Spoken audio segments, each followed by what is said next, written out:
Lecture in our series on the question of institutional corruption, and the third in this mini theme on the question in the context of medicine. I'm honored and very happy to welcome Dr. Thomas Stossel to deliver this lecture to us tonight and to participate in the conversations that will follow the lecture today and tomorrow. Dr. Stossel is the director of the Division of Translational Medicine at Brigham and Women's Hospital and the American Cancer Society Professor of Medicine at Harvard Medical School. Before that, he was co-director of the Hematology Division at Brigham and Women's Hospital, and before that, head of Hematology and Oncology at Massachusetts General Hospital. He's a graduate of Princeton and the Harvard Medical School and trained in internal medicine at Massachusetts General Hospital and in hematology at Boston Children's and Peter Bent Brigham Hospitals.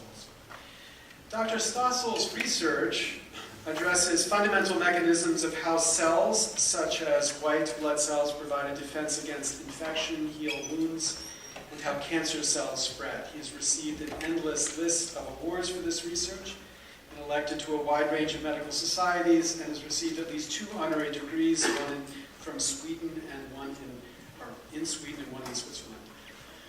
Dr. Stossel is also the founding scientist and director of Critical Biologics Corporation, which is developing treatments based on his own patented discoveries. He is also director of Velico Corporation, which is commercially developing another of his research projects. He has previously served on scientific advisory boards of the Biogen and Dyax corporations. It is this experience that makes Dr. Stossel such a valuable contributor to the series that we've launched here, for we have heard a great deal in this series about concerns about precisely this type of relationship. The strength of that concern, of course, has varied from one speaker to another, but the valence, I think it's fair to say, has been constant. But as I said when I launched this series, our first aim here is to understand whether and when we face a question of what I call institutional corruption. And to understand that, we must welcome, and I do, the honest perspective of a wide range of good souls who view these issues differently.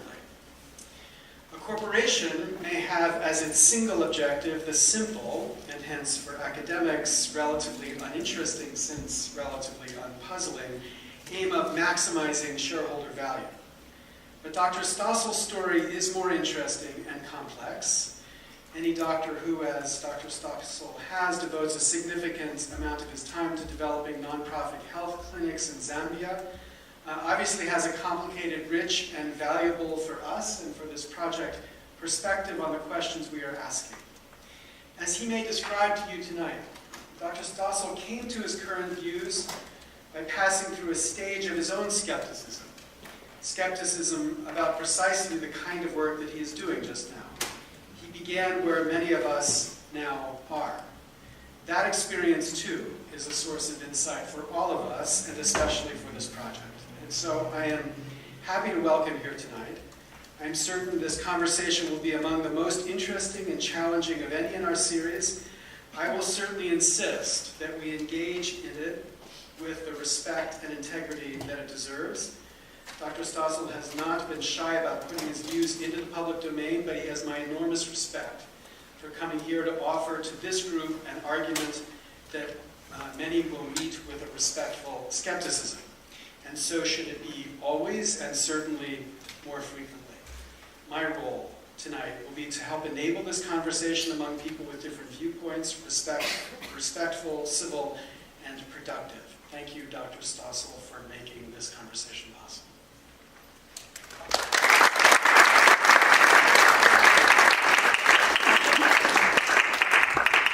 Well, thank you, Professor Leslie, for inviting me. Thank you for that nice introduction.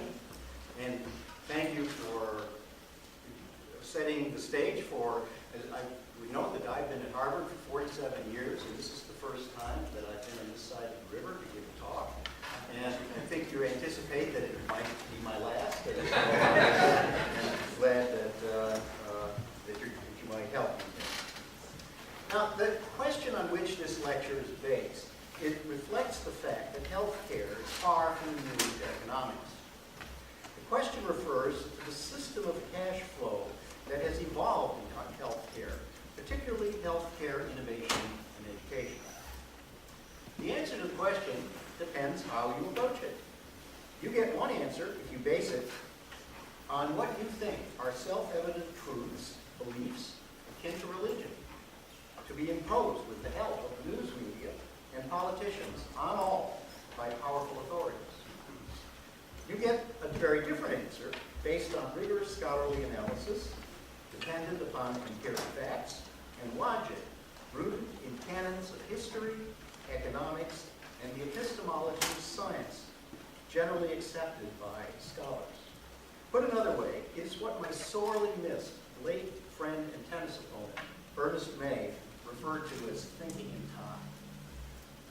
One might imagine that universities and governments founded on the principle of separation of church and state would favor the latter approach. In fact, academic and state policies have predominantly followed the former. They have had a religious flavor, hence my purposeful use of the terms sin and salvation. My plan for this lecture is to first provide a context of healthcare money parameters in general, and then focus on medical product money in medical innovation and education. I will then cover what I believe is most important, value, and the difficulty of getting to value. In keeping with the series topic, I will review the history and effects of allegations on corruption. I will present an analysis of the allegations, and then I will draw conclusions. A radiologist named Roberts tracked healthcare expenditures in Britain during the first half of the last century and documented an exponential increase. He provided a plausible and eloquent explanation for this observation. Medicine, having harnessed itself to science, has acquired the property of perpetual expansion with accelerating velocity. It feeds upon itself and is in turn fed by professional ambitions and trade interests. This process is further accentuated by its own success, in that it promotes the prolongation of life in a state of medicated survival. What a great term, medicated survival. Keep professional ambitions and trade interests in mind for living. Robert's numbers for Britain are but a blip on the continued exponential growth of expenditures here shown for the USA. While technology is what drives up these costs, the costs of the technologies themselves represent a small portion of the total. If the companies making the technologies gave them away for free, there would be little change in overall expense.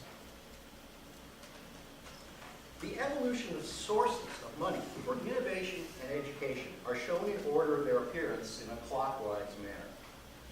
While we're here today, because industry funding is considered tainted by many, it is not the first to be so designated.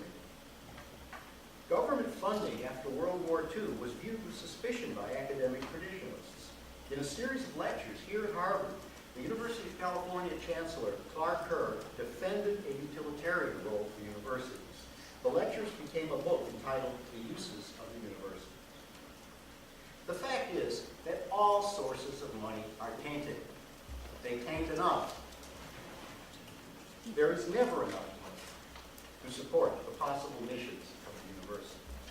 For this reason alone, money in healthcare could be viewed as salvation.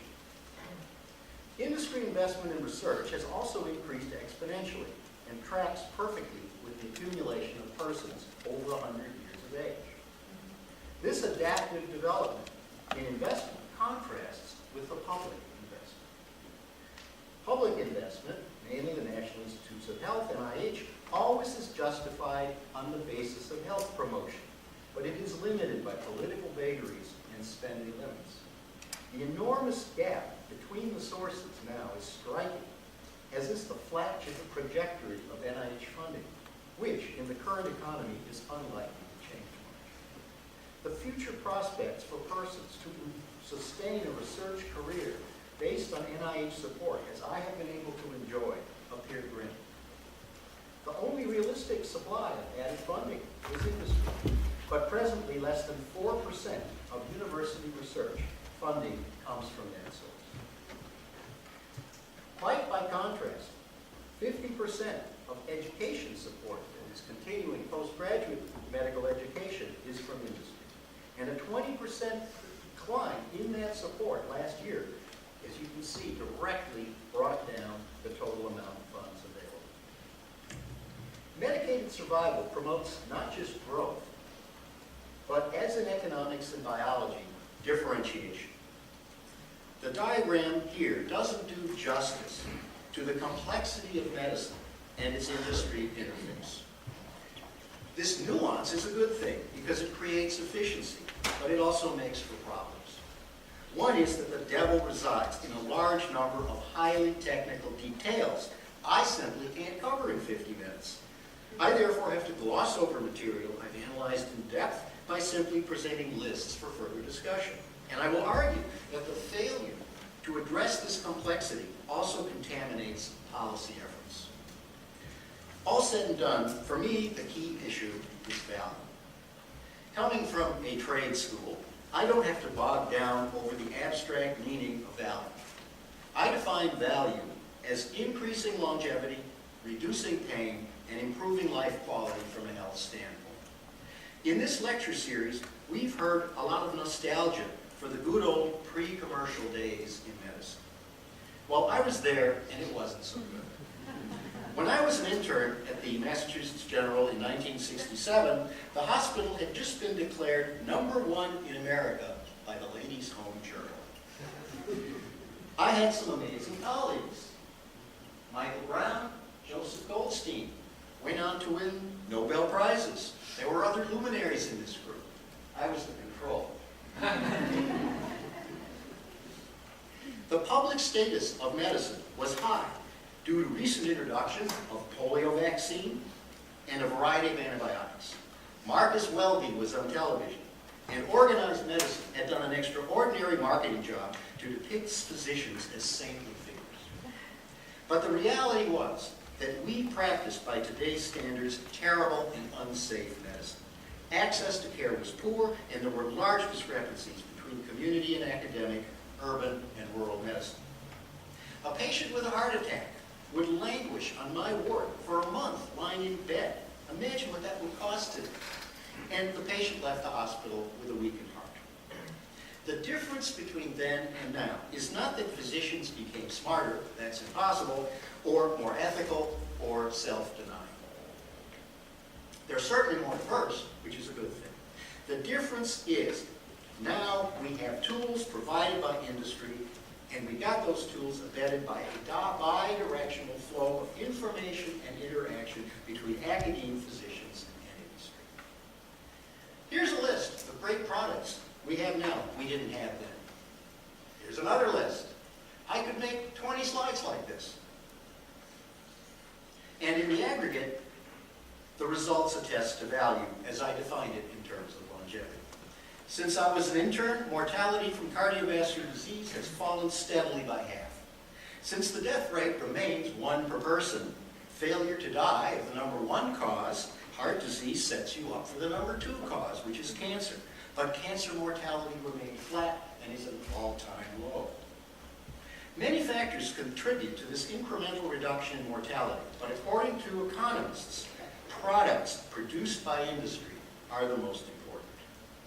And economists also conclude that the accusation that the NIH mines the gold that companies then take to the bank is entirely false. The return on public investment has been amplified many-fold by the industry contribution. So it is unquestioned that health products industry has added immense value. Now, how do these results compare to other industries? Has banking improved by double since 1967? I don't think so. Maybe electronics, flat-screen TVs. But medical innovation is different because it's so much harder. Why? First, it is far more heavily regulated. Here's a list of aggressive regulatory systems in force. One frequently underemphasized regulatory modality is that profit is actually consistent with character.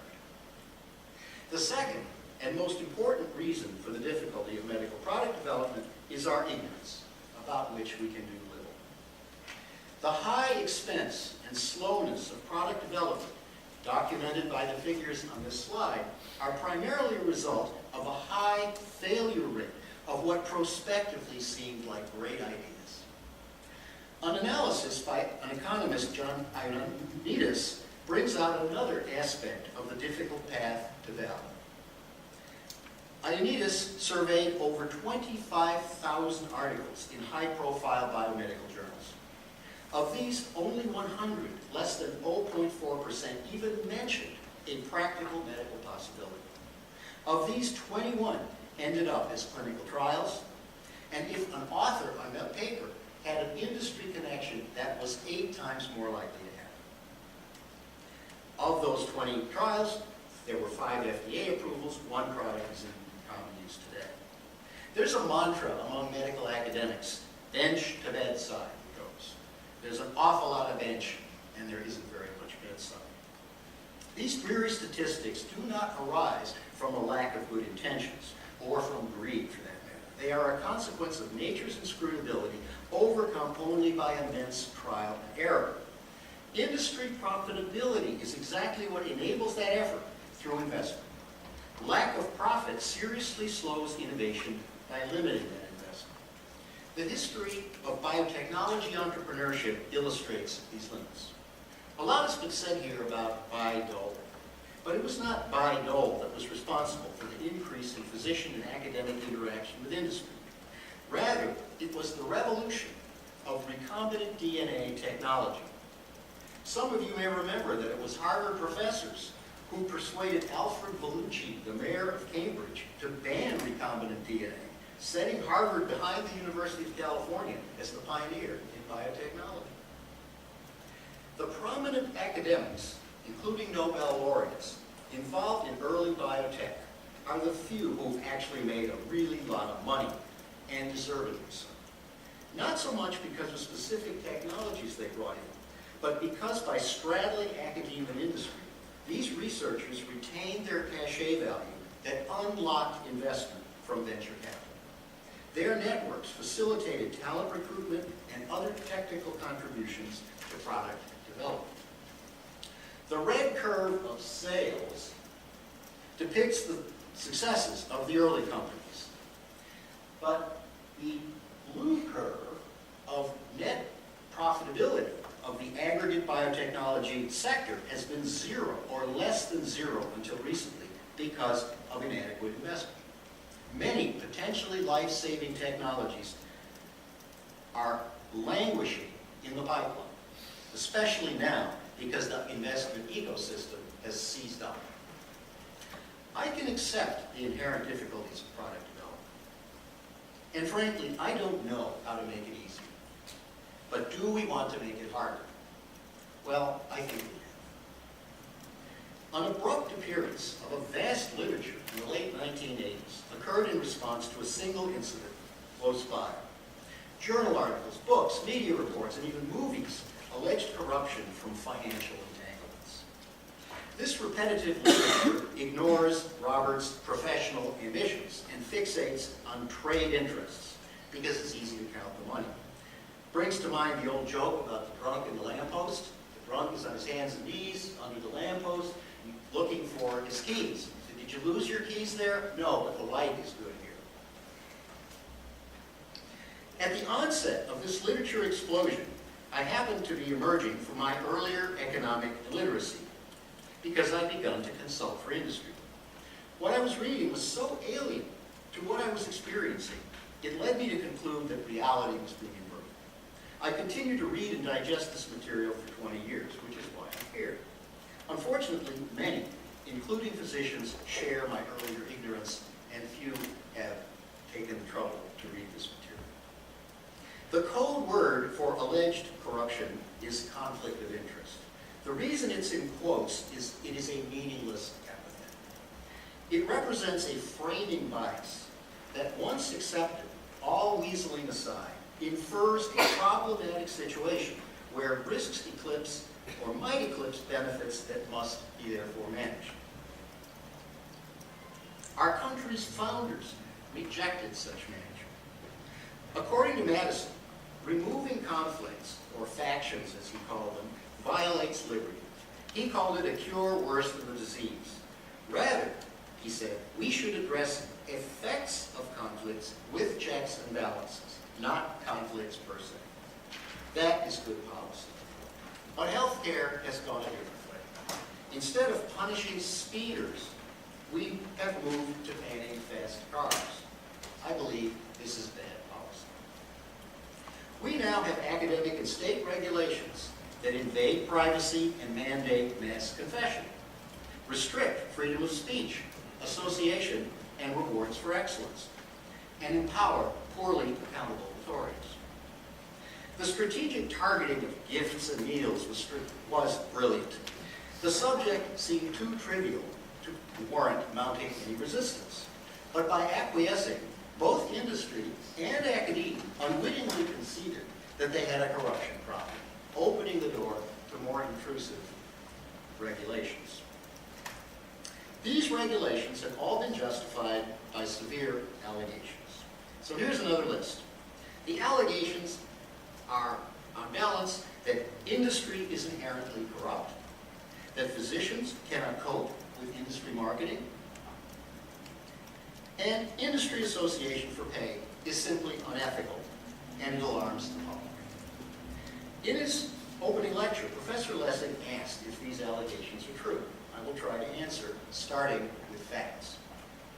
You would think, considering the size of the healthcare enterprise and the force of the allegations, we'd be awash in corruption. But the magnitude, consequence, and even the legitimacy of these incidents are weak evidence for such corruption. First, the list of incidents ascribed to industry corruption is strikingly short, especially in the context of benefits shown previously. Second, in his lecture, Professor Lessig alluded to pederasty and influence peddling in Congress. The last speaker conflated Ponzi schemes, corporate fraud, and the mortgage meltdown with financial relationships of physicians. But the damages don't compare. Dr. Korn said that some, but not all, research misconduct incidents involve industry money.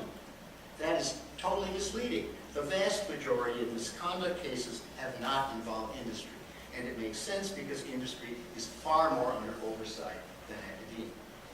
Third, the incidents listed are not always what they're cracked up to be. The most riveting items in this list are the huge settlements by pharmaceutical and device companies that were invoked by previous speakers. But Harvey Silverglade has pointed out that these actually represent a prosecutorial extortion racket that doesn't address any real damages. If the companies lose a case of alleged marketing irregularities, they are subject to what is called disbarment. Disbarment means being prevented from doing any business with the federal government. No Medicare, no Medicaid payment for any of your products. That's capital punishments, and the companies cannot afford to take that risk. They have to settle. Well, maybe they should. One might conclude that the threat of disbarment was deserved. But individuals who get into these indictments don't care about the disbarment. They care about their reputations. And when they have defended themselves in courts, they have won easily. These cases are therefore not necessarily the smoking guns that have been advertised. Another fact, despite widespread speculation to the contrary, 4 papers in the past year revealed no perception of bias in continuing medical education. One of these papers is a survey of almost 100,000 physicians at the Cleveland Clinic. So in summary, there is very little direct empiric evidence for corruption, explaining why the allegations have to rest so heavily on indirect or even false evidence. The application of behavioral economics and brain imaging to make a case for corruption was presented by the previous speaker with great enthusiasm. As shown by the title of this article, published in the January issue of the American Journal of Bioethics, not everyone is so enthused. From my standpoint, it's not that psychological research is interesting, and I don't deny that we have bounded rationality. But psychological experiments documenting it, or the fact that if I give you a pen or a Lexus, your brain lights up here, same place, are insufficient to justify coercive policies. And then, the same cognitive defects behavioral economists identify apply to them as well. This article, published in the Journal of the American Medical Association, ramped up the regulatory imperative from research to every interface between academic physicians and industry. It is cited by every institutional conflict of interest policy. The paper states, as you can read, the systematic review of the medical literature on industry gift-giving by Wazana found that an overwhelming majority of interactions had negative results on patient care. If that statement about patient care is true, we don't need brain imaging to justify tough rules. So let's look at Wazana's systematic review. The Wazana paper, also in the Journal of the American Medical Association, was a compilation of physician opinions and reports of behavior resulting from interactions with inter-industry market. Wazana is a Canadian psychiatrist who is evidenced by the paper's subtitle as a dim view of the pharmaceutical industry. However, the Wazana paper has no information about clinical care, and Wazana explicitly says so. So the statement about clinical care in the policy paper is false. Falsification is one ingredient defining research misconduct, if it is intentional. I don't think it was in this case, but it is customary in scholarship to correct mistakes. To my knowledge, no effort has been made in the 4 years since this paper appeared to correct that error. Now, Wazana documented positive and negative outcomes of industry interactions with physicians. On the positive side was improved ability to identify the treatment for complicated illnesses. On the negative side was non-rational prescribing, based on a single Dutch study. The arbitrary assignment of fast prescribing or formulary requests to the negative column is not justified because these behaviors could benefit patients. Bringing in attitudes towards sales representatives is bizarre. Now, if I seem testy about that, it's because I live with an ex-drug rep. My wife, Carrie McGuire, is a dentist with a public health degree who has worked in both academia and industry. Until recently, she was professional advocacy director for Tom's of Maine, a personal products company owned by Colgate-Palmolive.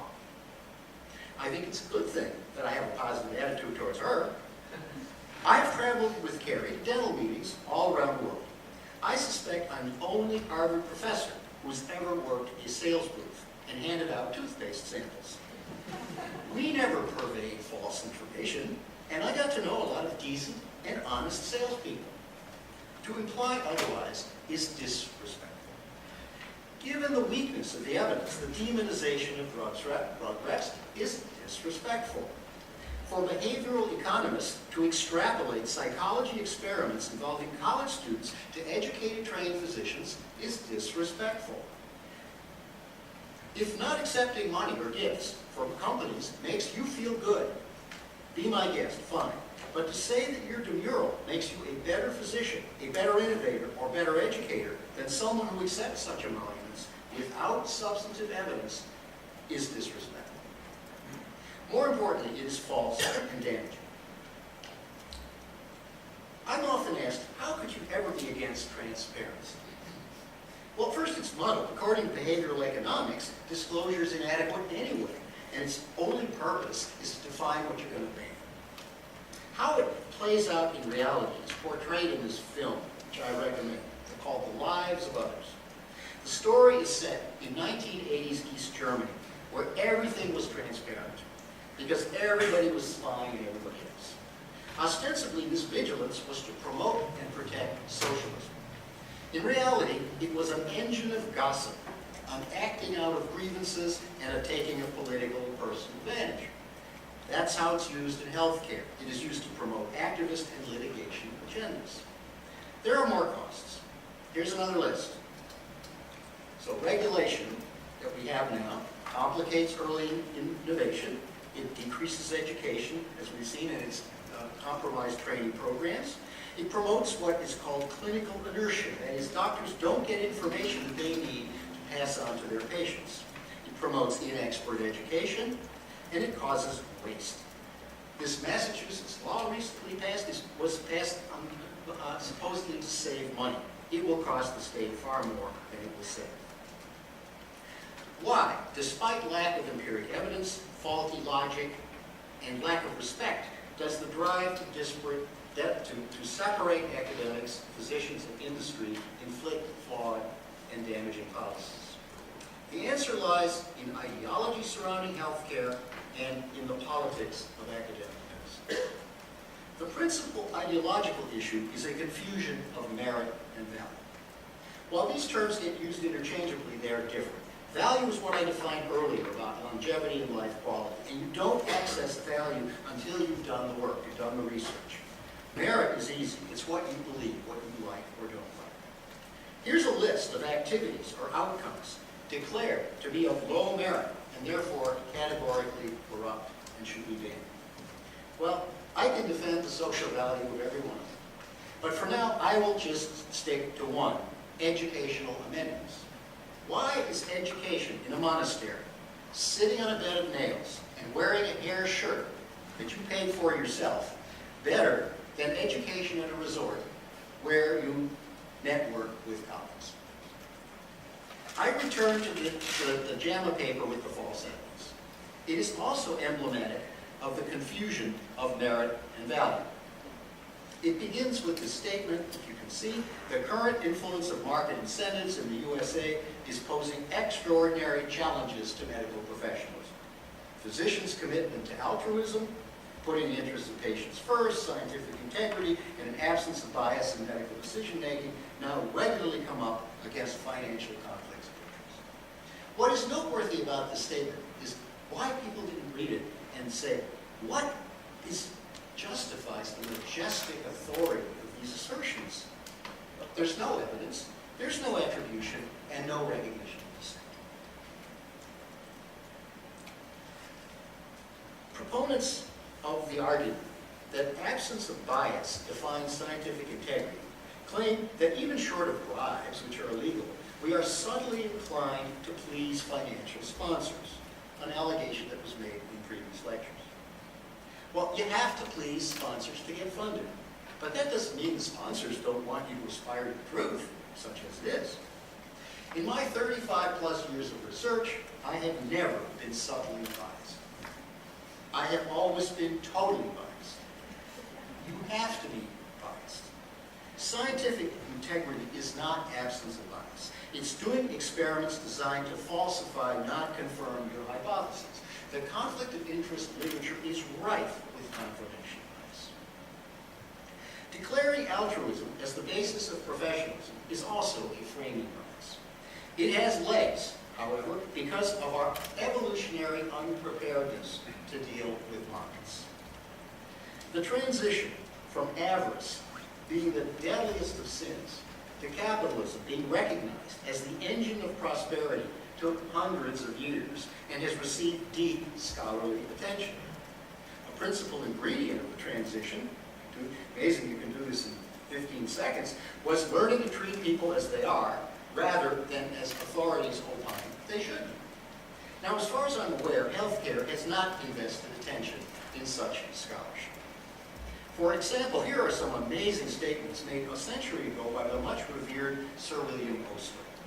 You are in this profession as a calling, not a business. Once you get down to a purely business level, your influence is gone and the true light of your life is dimmed. You must work in the missionary spirit with breadth of charity that raises you far above the petty jealousies of life. Well, I think Luther and Calvin designated business a calling 400 years earlier, and petty jealousies were invented in academic medicine in general, in Harvard in particular. So my explanation for such rubbish is that it comes from the dismal history of medicine. This history poignantly reveals how little academic authority and even science contributed to medical value for millennia and actually caused harm. Only by foisting themselves off as priests or aristocrats could physicians acquire any status at all. The residua of this desperation accounts for the energy behind the emergence of the conflict of interest literature at the imposition of rigid separatist definitions of academia and industry. The pictures epitomize the iconography of separatism. The physician in the famous portrait by Sir Luke Fildus showing the physician staring at the patient, doing nothing, like we did with the heart attack victims at the Mass General, being morally superior to the value-creating physicians in the pocket of the plutocrat. Separatists deny that they are opposed to industry, but what they mean is it's fine for industry to make products, but they're not allowed to sell them.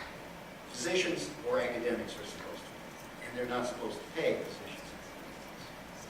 The separatists' idealized, romanticized picture of academia rings a bit hollow in the face of academia's marketing practices. The advertisement for Mount Sinai Medical Center is worse than any industry direct-to-consumer advertisement I've ever seen. The medical letter's brand is that it's not tainted by industry, which says nothing about its quality. Harvard and Stanford mugs are fine, but Pfizer, Merck mugs are out. Why a woman clutching a starfish is a reason to go to the University of Pittsburgh for your gynecology care is baffling. And medical journals, profitable businesses, propped up by company advertising, aggressively sell reprints to companies that publish articles in the journals. This harks back to my comments about disrespect. It is noteworthy how asymmetric it is. A journal editor can accuse me about making decisions based on my sponsorship from industry. But why can't I speculate that an editor will be inclined to publish a paper reporting results favorable to a company because that company will purchase reprints? The revenues might be useful around salary negotiation time. I don't believe that editors act that way. But why isn't the playing field level? This brings me to the politics of policy. In The Wealth of Nations, Adam Smith celebrated interests, like those represented by the granular boxes of healthcare interfacing with industry. But he warned in one of his lectures that preoccupation with interests would lead to abdication of leadership and invite tyranny. He was right. There has been frequent reference in the previous talks and discussions here to highly paid doctors and academics with satisfying careers who therefore shouldn't need to seek industry funding. The statements here echo such sentiments. A faculty member should choose between a primary commitment to a company or to the academic medical center without the option to straddle the fence. This forces a choice between the relative security afforded by the academic medical center and the hope of reward in the commercial world. I've already argued to you that straddling is beneficial is, for example, what jump-started the biotechnology industry. But who exactly is it who has security in academia? The authorities making the statements in the previous slide had the highest hardwired salaries in medicine, and they serve on corporate boards. Under them, in the boxes, are independent contractors struggling to survive, competing for scarce resources. They may be well paid and satisfied, but they're not secure. I'm well paid because I raise most of the pay myself. Maybe tenure means something on this side of the Charles or at the Harvard School of Public Health. In the teaching hospitals here, with rare exceptions, tenure and a quarter gets you 15 minutes of parking on the street. I don't begrudge these authorities their salaries and board positions, but they shouldn't tell me I have security when I don't, or imply that the only financial upside and opportunity in medicine is administration. Why do these authorities, and others I've quoted today, and scores I haven't but could, make unsupported, misleading, and even false pronouncements? The answer, because they can. Survival down here in the ranks requires risk-taking and unrelenting reality. You can't sustain a practice, fund a research project, publish a paper, secure investment for innovation without aggressive promotion. But the promotion has to be based on facts, sound logic, and intellectual honesty. However, survival also requires some financial supplementation from the academic leadership. The need for these crumbs makes the rank and file dependent upon and hence fearful of those leaders whom Sinclair Lewis called the men of impressive but easy affairs who attend all dinners of honor. The dependence means that the leaders have little accountability. It is easier to unseat the heiress apparent to Senator Kennedy in the state than a medical school dean or editor of a high-profile medical journal. As a result, lacking accountability or honest feedback, high standards of evidence don't necessarily matter for those in charge.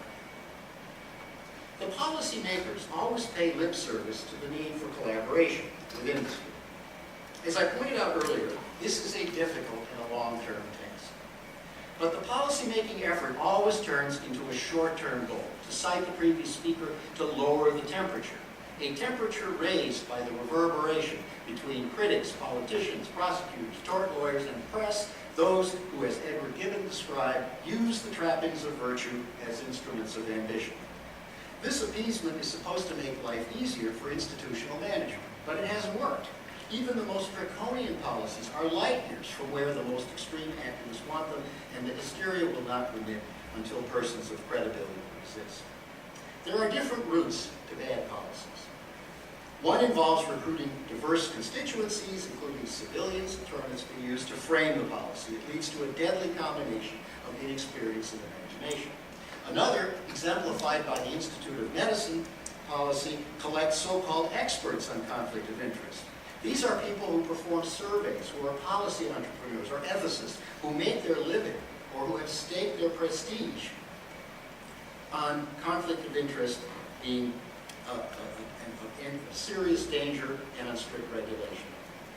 An institutional approach, like Partners Healthcare, my employer, used senior faculty, some with industry experience. At face value, this approach seems reasonable.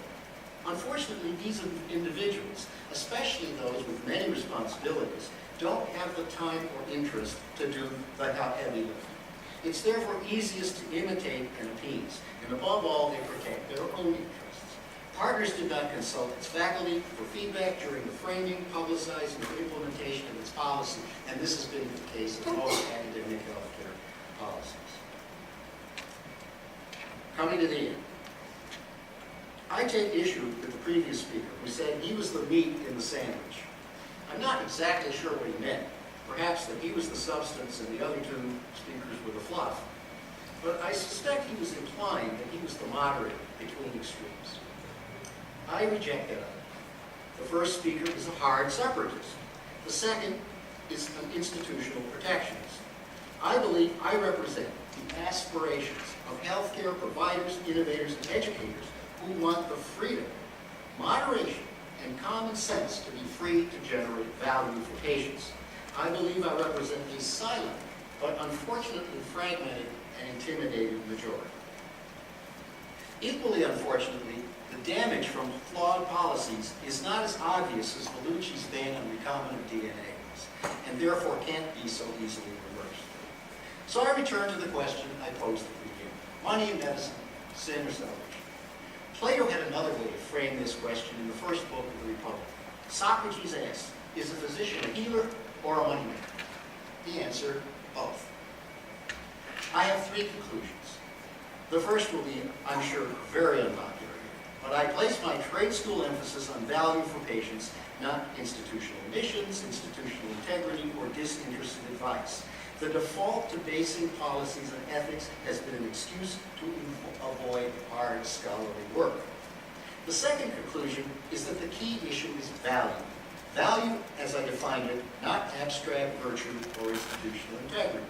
The public wants value, not virtue. The public gets value, and the public gets it about value.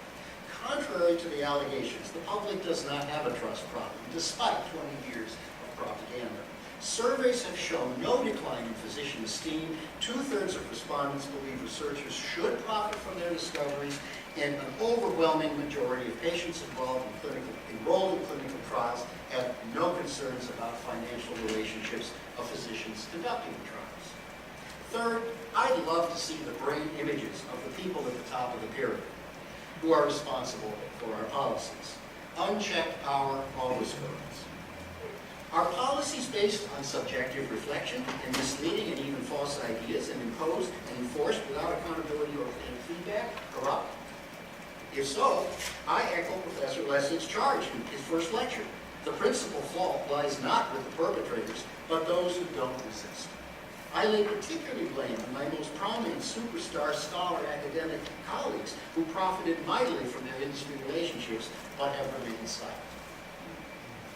In the spirit of the times, I now disclose to you my conflicts, really my harmonies of interest, and while you peruse them, I will make one final point.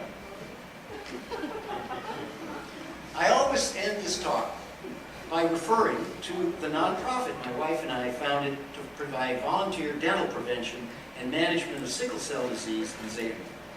The reason I bring this up is not to show that I give back. I believe that all my activities add value. I mention it because it is my corporate earnings that enable us to do what we, and not some other agenda, want to do. In other words, freedom begets freedom. We would not have this liberty if I had been forced to limit my earnings to my academic salary. And if you come with us to Zambia, you will see graphically that it's not money, but lack of it that's bad for health. This list of references supports the points I've made. It's interesting that after the outpouring of the conflict of interest literature in the late 80s, not a single dissenting voice appeared until 1993. The paper by Rothman called The New McCarthyism in Science. And then not again until 12 years later. Fortunately, in the last year, consistent with my contention of a stirring majority, the system is beginning to change. So I thank you for your attention, and I guess I look forward to the discussion.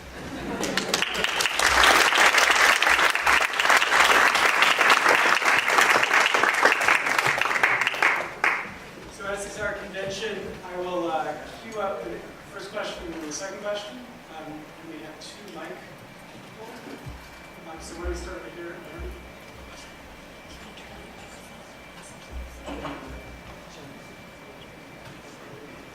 So just make sure you keep your hands up until you see me acknowledge you, and we get.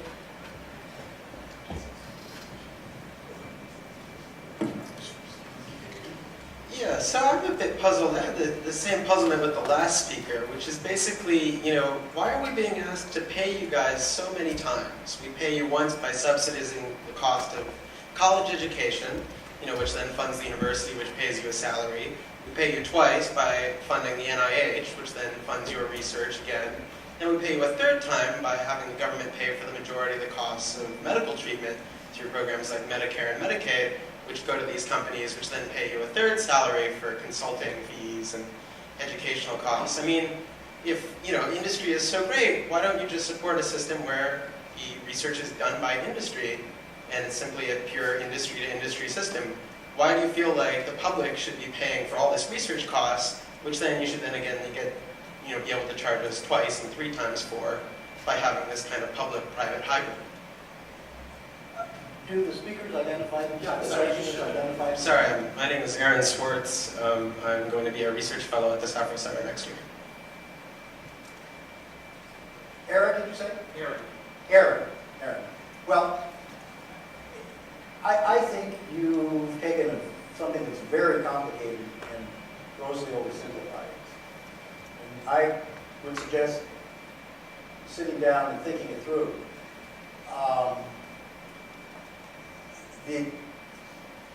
That's the only answer I can give.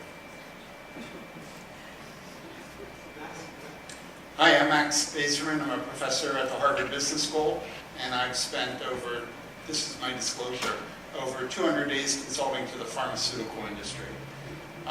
With that as background, I'd like to just note that I found your talk to be one of the most disrespectful presentations I've ever seen in academia. I thought that your comments to Dr. Korn were absolutely shocking. To imply that he's not a moderate is ridiculous. I don't mean to insult you, David, but I think you are a moderate. To imply he's an institutional apologist is insane. I've seen the man. He's not an institutional apologist in any way whatsoever. To equate conflict of interest as corruption, as represented by the literature, is a misstatement of the literature. It's a misstatement of the dialogue that's been going on here. Conflict of interest is a state that can lead to corruption. It's not evidence of corruption.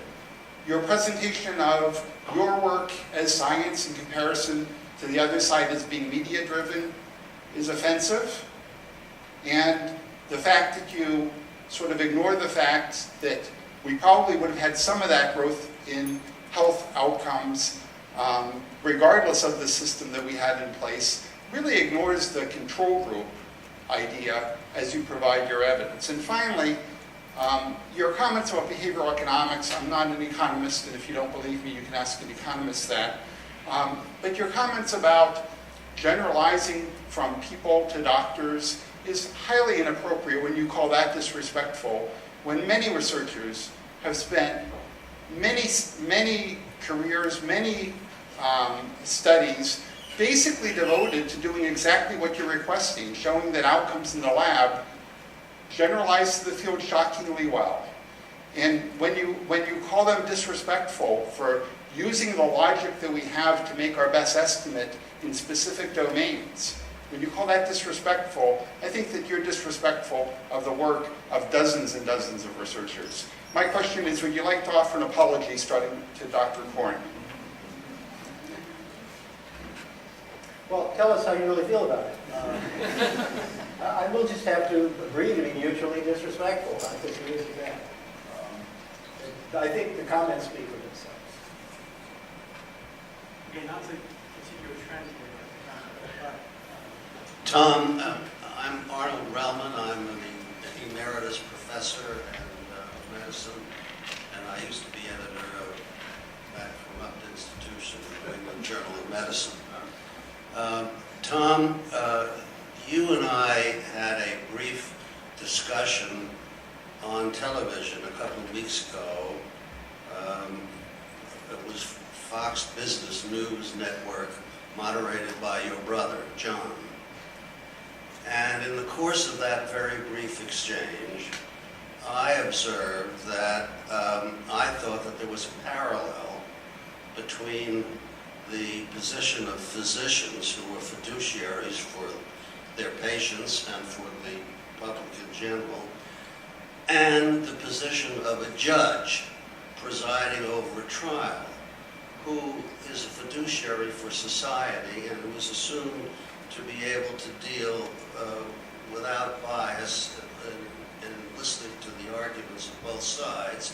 And I pointed out that my understanding of legal behavior is that if a judge has any financial connection with either of the contesting parties, he's considered not eligible to preside over that trial.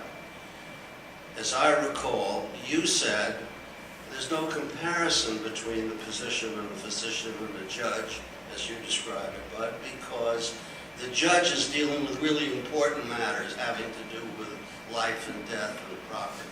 And the implication was that physicians aren't. I was astonished.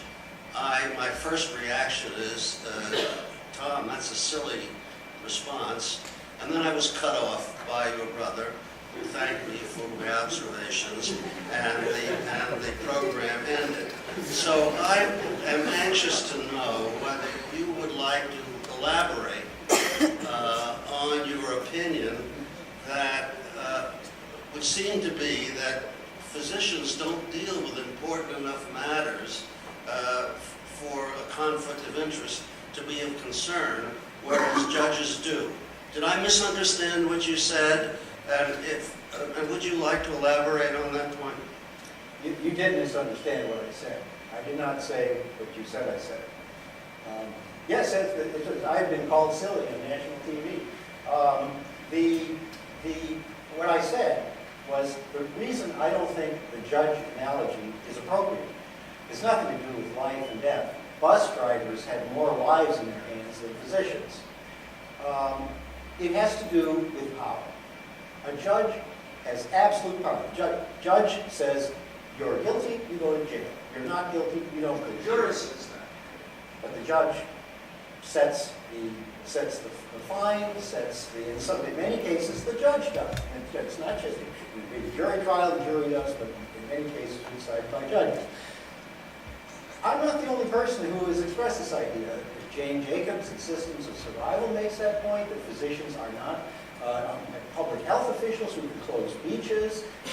They have power, and that's a different story. So that was the point I was making. Nobody says all rise when I walk in the room. They don't call me Your Honor. I think judges have a very different position in society than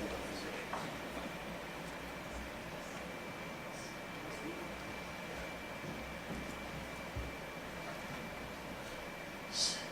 You seem not to be answering questions. Is that something I should expect as well?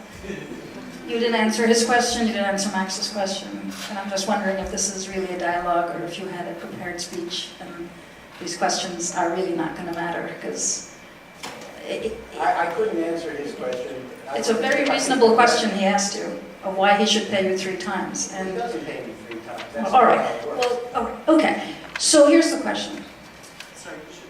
Mazarine Banaji, Department of Psychology, experimental psychologist. The question for you is the last 50 years worth of research that demonstrates that human beings do unconsciously have biases of a variety of sorts that you, I thought, very nicely said. I don't have subtle biases, I have lots of biases. I agreed with that. But one of the differences between Adam Smith and us is that Adam Smith didn't know about the degree to which the human mind can be convoluted in supporting its own agenda. We now know that. We know that from exactly the kind of research you're telling us we need and should pay attention to. Based on that research, do you really, really believe that when you take money from A, that you will not feel some obligation to support A? And does that research evidence simply not matter to you?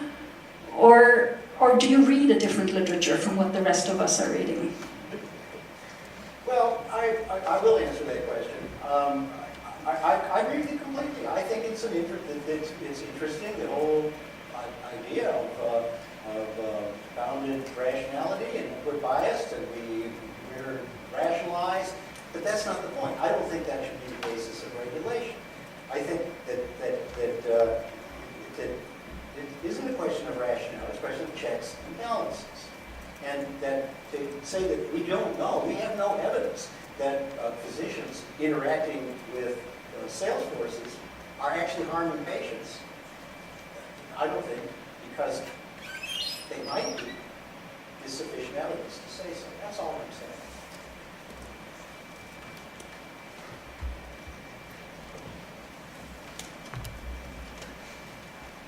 Yes, I'm Dr. Braverman. I'm a professor of medicine at Boston University and editor of Endocrine Practice. I'm an endocrinologist. Tom, I was wondering if this continues on its downward slope, who is going to support medical education if industry is forbidden to do it? I think there will be much less. There already is. You saw there is less. And the reason for it is that the companies are being hamstrung by their compliance bureaucrats and the lawyers because they're afraid of the prosecutors. Now, it doesn't matter so much at Harvard or other academic institutions, teaching hospitals, but in the communities, it's a real problem. And the people who do continuing education are saying that they're having a terrible time getting adequate support. And medicine is changing so fast and is so complex. I think it's bad for patients. I would like to add another point, is that if medical journals are so pure, why do they accept funding and ads from pharmaceutical companies in the same issues that they condemn the ethics of researchers? They shouldn't. I don't think medical journals should accept any ads from industry to be completely pure, which many of the leaders of medicine now think we should be. Then there should be no ads in medical journals. Well, that's a good contradiction for the behavioral economists to explain. Yeah, hey Tom. Tom and I have been on platforms before and we love each other, so just to put that in the record. I want to make a couple of comments. First, directly responding to some of your references to what I did or didn't say a few weeks ago. First of all, with regard to my experience at Stanford with scientific misconduct, what I said was none of them involve financial self-interest, not only a few, none. All right, so. I apologize. So, I stand no, corrected. you don't have to apologize, I'm just trying to. Secondly, I think. Podcast isn't always that clear. Yeah, no, that's all right. So the second thing is I've anticipated you would reference Tom Huddle's paper in the American Journal of Bioethics, which has a large number of responsive commentaries, short commentaries, of which yours was one. The Huddle paper is based on a complete misreading of the report that he's criticizing. The AMC report, which by the way was created by a task force chaired by a former CEO of a major pharmaceutical company and contained 4 sitting CEOs from the industry, so it wasn't a stacked deck. But we never said ban all interactions with detailed persons. That's simply not what the report says, but that's the central thesis of Huddle's entire paper, as most of the commentators have pointed out to him. What we did say was that interactions with salespersons ought to be at the invitation of physicians, and they ought to walk around teaching hospitals distributing little gifts like Santa Claus at Christmas. That's what we said. Okay. So the next point I wanted to make is that if I'm a protectionist, which I may well be, what I'm trying to protect is the integrity of academia, which benefits mightily from the reputation of integrity. And I still, like you, have great pride in the medical profession and would like it to act more professionally. That doesn't mean no interactions with industry. I agree with you that interactions are vital to get translation of discoveries into any kind of beneficial products. That's true for all academic discoveries with all the sectors of commerce.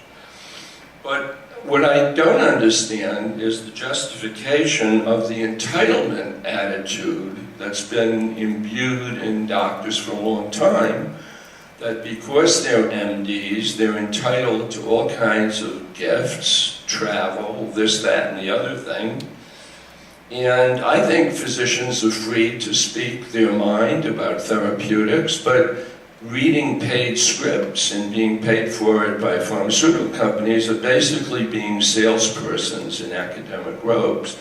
And I think the Boston Globe story about your colleague Dr. DeBusk, very recently exemplified it when it had a quote from a senior Glaxo official commenting that she wasn't that sure that DeBusk would be in that much demand as a speaker anymore without his prestigious Brigham and Harvard titles. That was directly her opinion as a senior Glaxo official. So I guess my conclusion is that I would argue that as talented and accomplished as many of our colleagues are in academic medicine, and we have justifiable pride in their abilities and accomplishments, they would not be as sought after as salespeople if they were the same bright, brilliant, accomplished people in East Cupcake.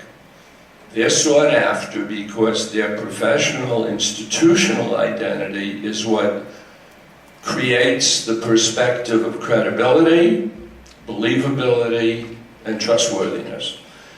And I think that's the crux of the issue that you never address, as far as I can tell.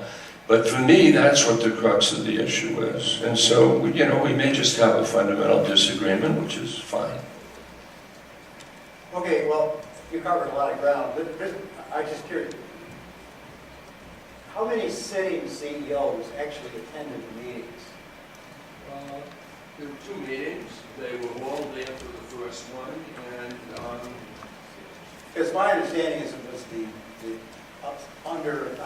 it's inconceivable to me that the sitting CEO has 3 seconds to spend on this topic when they're with what they have to deal with. So that I think it's sort of good window dressing, but, and I think the companies could have paid much closer attention to the way those meetings go. But I think the bottom line response for you is, I re-emphasize, it's the details. I couldn't deal with what you spent quite a bit of time here on because I didn't have time.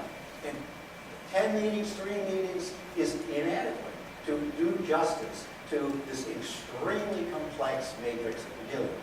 Now, you mentioned the speaking. I don't think the people making decisions on speaking have ever done it.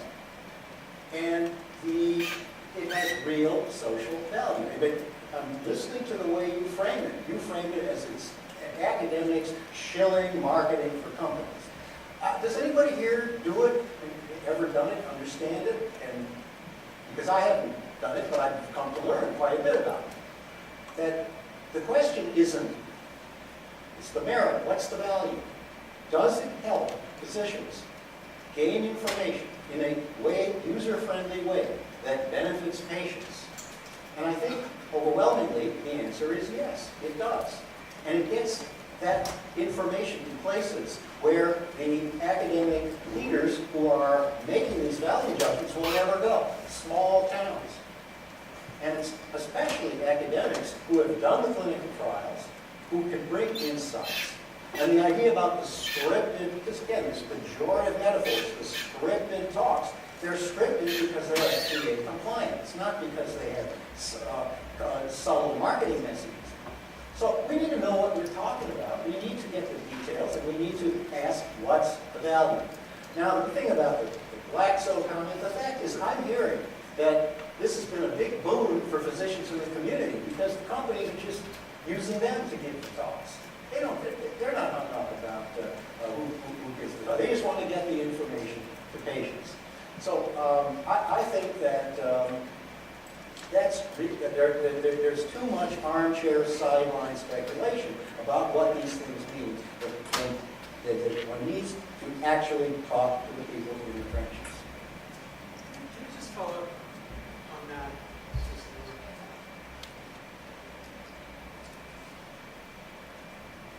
Just follow up on that. So the one dimension that I was interested in understanding more about, suggested by David's question, is the distinction between framing this as a question of improper regulation, which a couple times, you've pointed to regulations, and you can think about it as the appropriateness of the government intervening to say what you can and what you can't do, and the appropriateness of an institution that might be concerned over its own institutional capital in the community, controlling what its employees or associates do. Now, of course, if we were talking about IBM or any other private corporation, those corporations exercise enormous control over what their employees are allowed to say associated with that corporation, because the corporation is keenly concerned that individuals don't go and exploit the association in a way that's harmful to the corporation. From the perspective of everything you've said, there wouldn't be any reason why you'd oppose that and those corporations doing it. And I heard David's question to be along the same lines. It was, if you think of the Harvard Corporation, concerned about the way in which associates from the Harvard Corporation go out and use that association, it seems perfectly legitimate for Harvard to at least care about whether that association is harmful or helpful. Now, that framing like that, it doesn't seem to me you'd have any reason to oppose that concern by Harvard. And then the only question would be, I guess, the extent to which there's real evidence about the harm. Exactly. Right. I mean, some years back, there was a professor who was claiming that he had patients who'd been abducted by aliens. And efforts were made to, it's actually quite interesting that efforts to shut him down were unsuccessful. Academic freedom is and should be pretty powerful. Hello, Mark Rodman. I like many things about your talk, but I have one criticism. What I like is that you force the critics on conflicts of interest to be more precise and not simply to say all dual roles or issues of money or corporate support have to be eliminated. And I think intelligent regulation and oversight and checks and balances, which, as you call it, require thinking about what one's doing. And that's an important contribution because I think much of the regulation of conflicts of interest is not very helpful. On the other hand, I think much of your talk doesn't look or frame the issue in a helpful way. And let me mention 3 points that I think will add a different perspective. First, in terms of medical history, the idea of conflicts of interest being a problem and the evidence for it goes back more than 100, 200 years from my studies. And this was a concern of the AMA early on in terms of problems with the journal accepting advertising from patent medicine manufacturers, and you had journal editors talking about how that distorted what they did and the need to get around it, and so on. And so to dismiss this all as a problem since 1980 and all involving industry is to miss that this has been a theme and an issue that a lot of people have thought about and in different contexts over time. Second, you suggest that this is an issue that somehow is only for medicine, but as Dr. Relman has pointed out, the idea of conflict of interest comes out of trust law fiduciary concepts and has been employed in securities, banking, all sorts of institutions, government employment, not always well. And then the question is there a reason those kind of ideas don't have some applicability in medicine? And I think much of your talk suggests that it's all bunk.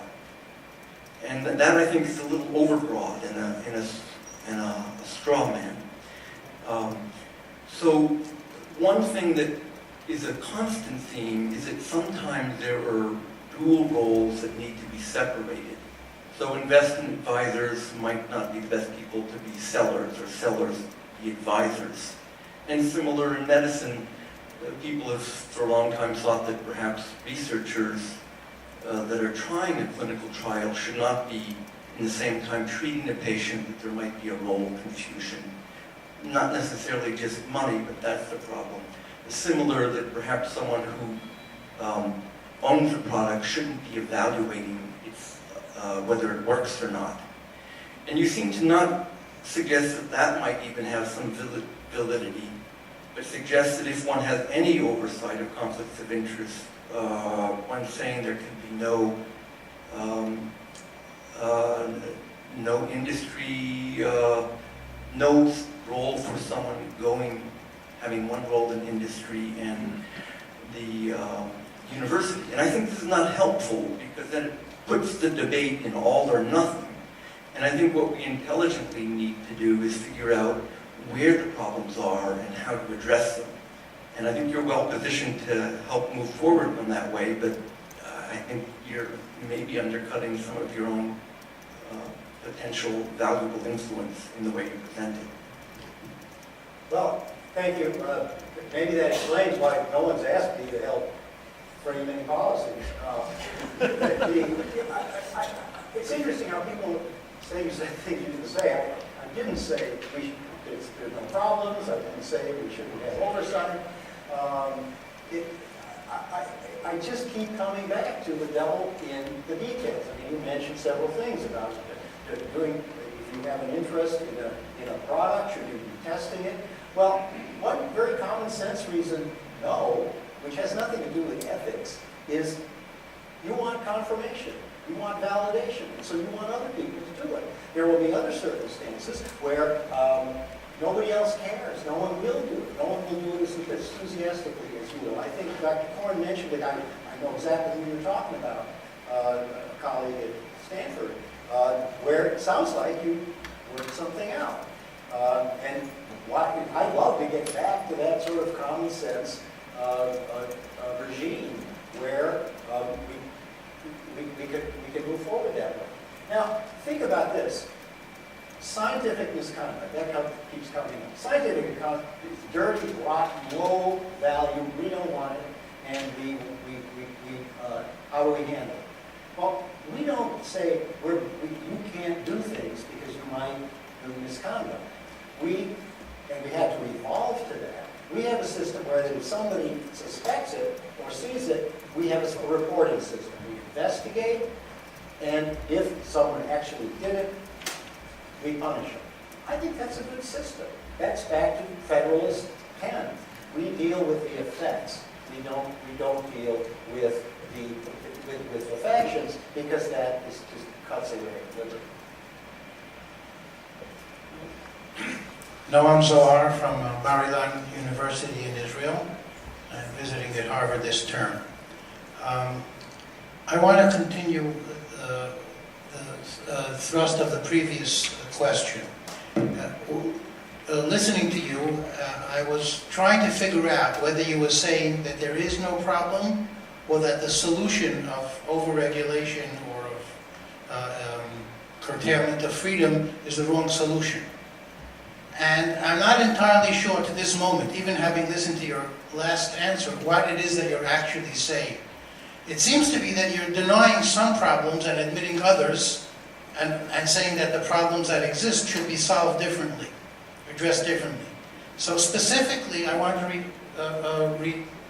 reiterate the question of our colleague, the psychologist, I misremember the name, about, if specifically the question about unconscious bias, that is, people who have, in terms of their role, and I agree, it doesn't have to be financial bias, various kinds of bias. Should we be worried about the integrity of their scientific findings and reportings and the way they present them in continued education and in ghost-written papers, if I can mention that as well? But should we be worried about all of that, or only about blatant, intentional, and conscious misconduct? So if there is a problem of bias, which is not the person, the perpetrator, or the person being unduly influenced is not conscious of that. If you're denying that there's a problem, then you're arguing with a lot of researchers who are showing that there is a problem. If you're admitting that there is a problem, but saying that it should be dealt with differently, you mentioned checks or balances, I'm curious if you could specify how we should deal with that problem. Well, the answer is the latter.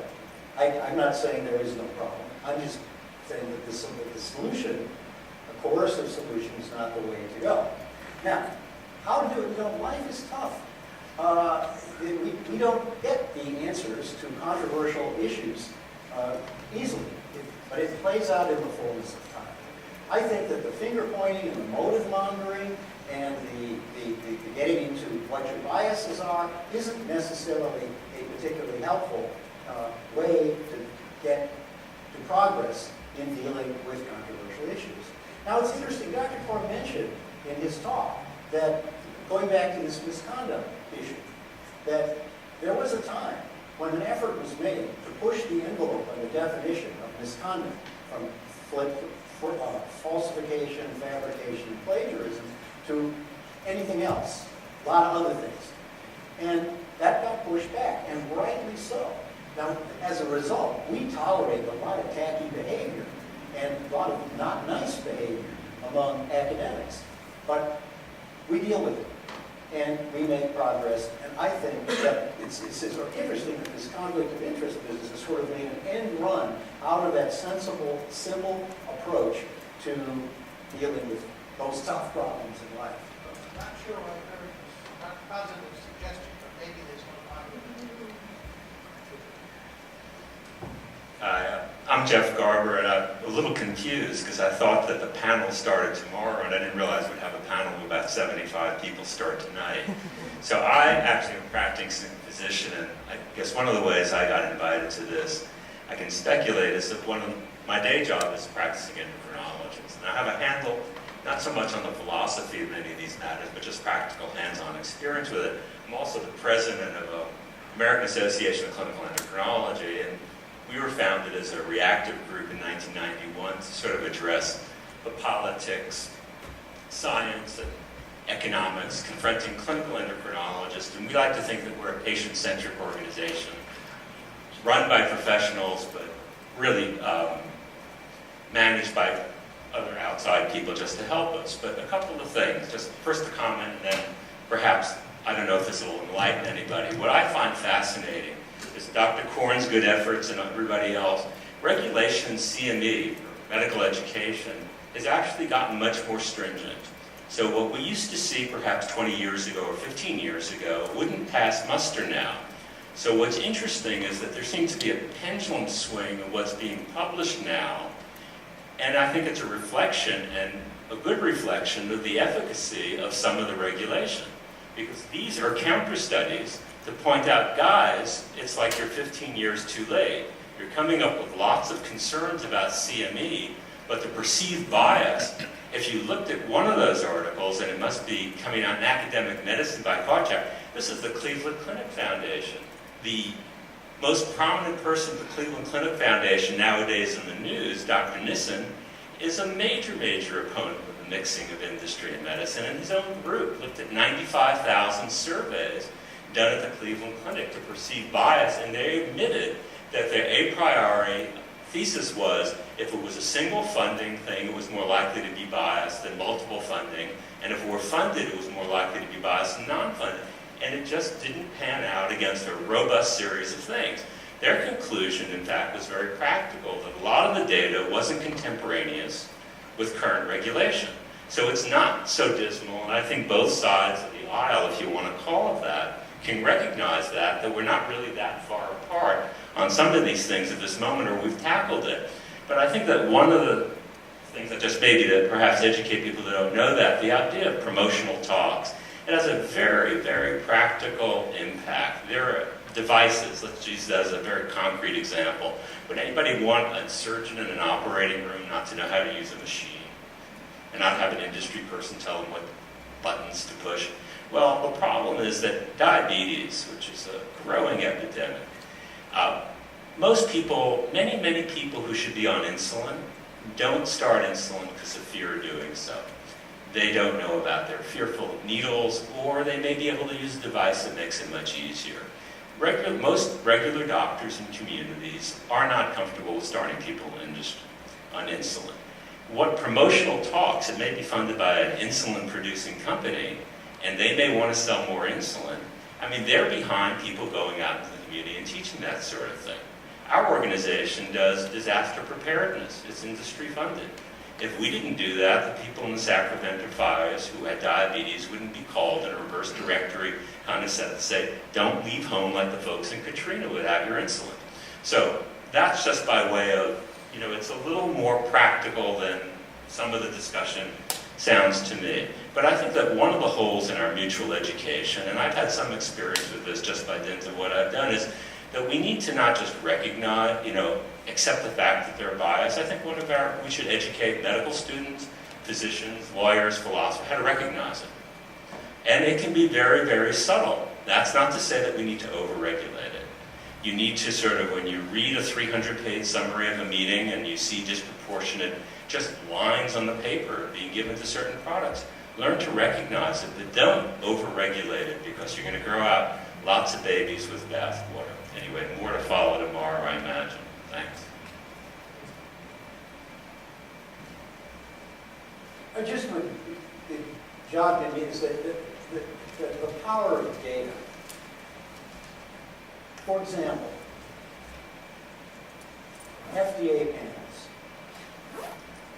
Lots of concern about it. And it's survey after survey has shown, I believe, that it is the people with the most, who have the most research support, are the most prominent innovators, prominent academic, are the ones with the most industry connections. So when the FDA goes looking for advice, that's who they wanted to go to. But then there was concern, they're going to be conflicted. Then none other than Public Citizen did a study of voting patterns of FDA panels. And Public Citizen was desperate to find evidence of bias, and there was none. That having an industry connection had no effect whatsoever on the voting behavior of these panels. So that's very important information, because the FDA, of course, then they went ahead and eliminated people with conflicts from the panels. And what people at the FDA tell me is they sort of go under the table to find people because they have so much to deal with, and you don't want the second best and not so bright advising the FDA. And to this business about the speaking, increasingly we have hospitalists. Again, these practical things. That means that the community physicians don't come to the medical center for grand rounds. And when they do, they sit in the back and hear a lecture, and then the officials, the university, the academic heads sit in the front row and ask all the questions. And what these physicians in the community want to do is talk to the speaker about, I have this patient with this problem, with this problem. That's what you get in these speaker interactions. So we need to understand that before we just say, we're going to ban it because it's unseemly, or it reflects entitlements, I don't think we're any better off today if we know that drug reps have to make appointments with physicians or can't move things around. There's a whole other issue about sampling.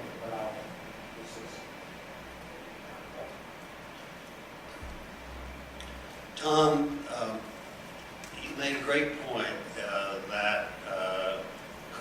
that collaboration with industry is part of the engine that drives medical research ahead, that results in important, useful products with value, as you have defined value.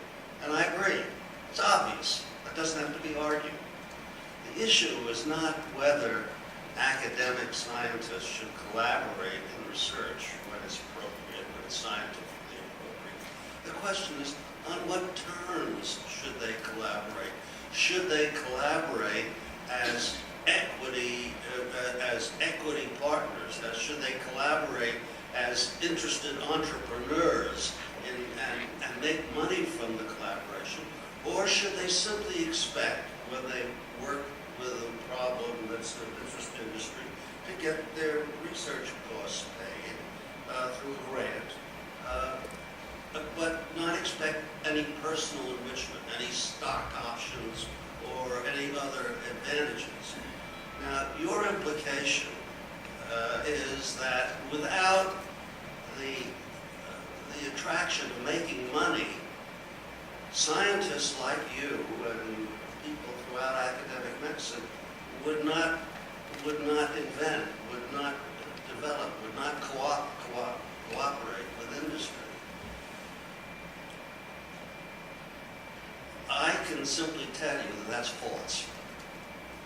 And if you challenge me on that and say, well, I don't know of anybody who will do it without money, you and I will have to sit down and I'll have to tell you about lots and lots of people that I know ever since 1950 who made important contributions collaborating with industry. I did.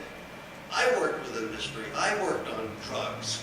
But I made not a penny other than my research costs. And that's the way it was for a long, long time. So, are you saying that why should people want to do it unless they make money? Or are you saying that money is somehow necessary for collaboration and for advancement of research? What's the argument? Is it just that you think you're entitled to it? Other people make money, why shouldn't you? Is that the idea?